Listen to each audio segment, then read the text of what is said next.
guys, may kita customer dire sa Meta B3 oh. Yung kulay niya ganda, kulay puti. So kailangan mga guys na mag-overall cleaning tayo. Pero bago yan, eto do'y kakabit natin na tire dito. So papalitan natin yung icon pero may silat pa manan daw. Ito ibalik tayo oh. Ayan, tapos dito magbabaklas tayo dito. Harap, tubang, head parts, yaba. Kailangan natin na buksan. So wala ka na, magic ko na lang na ibla.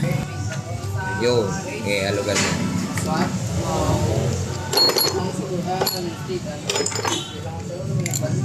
Ayan o.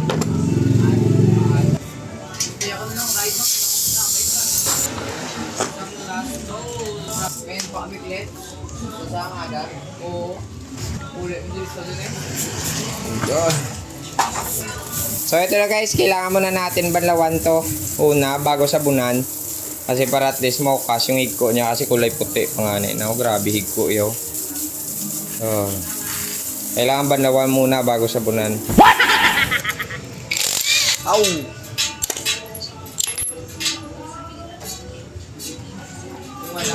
Puro kiki na lang niyo. So ari na natapos na man sa mga guys panguswa ang iyang mga kasudlan. So ito kailangan natin itong hugasan pero bago yan. Andito na yung kinabit natin bagong tire. So nagdagdag tayo ng Yakult yan kanina kasi hindi siya magsugo, hindi siya magano, hindi siya mag-sealed kung kulang. Yan na, tapos ang kasudlan nun na yak, tama kanimal yan. Talaka tama dikot na lang, let's go.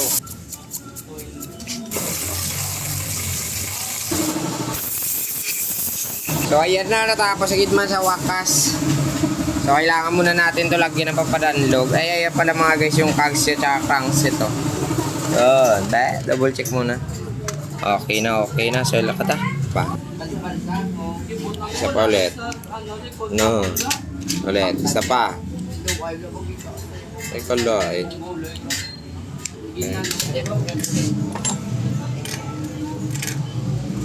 Yan, tingnan mo. Pasok agad yung bearing niya. Ganyan. Ang bilis lang. Perfect yung gulong. Bigas sinilid yan. Wow! Isa. Dalawa. Ang kamat na. Okay. Nice. So guys, shoutout kay boss. Aray ng Tagiyas ang unit. Ano ni sa size mo frame to? Large na? Nga nag-large ka? Okay. So 29er mga guys. So ito na. So hindi na natin kailangan ibalik yung wheelset niya. Nga, isa kayo muslak yan. Okay. So yung mga guys, natapos natin sa paglinis. Lahat nalinisan na nga di putay. Ano na mga guys yung wheelset niya. Kanina yung tire niya kinabit na natin. Bagong-bago na to. Then, di okay na? Let's see. So gagamitin nyo daw to sana sa dinagyang sa malapit na. So good luck na kanya. God bless guys. Hello kamatanan.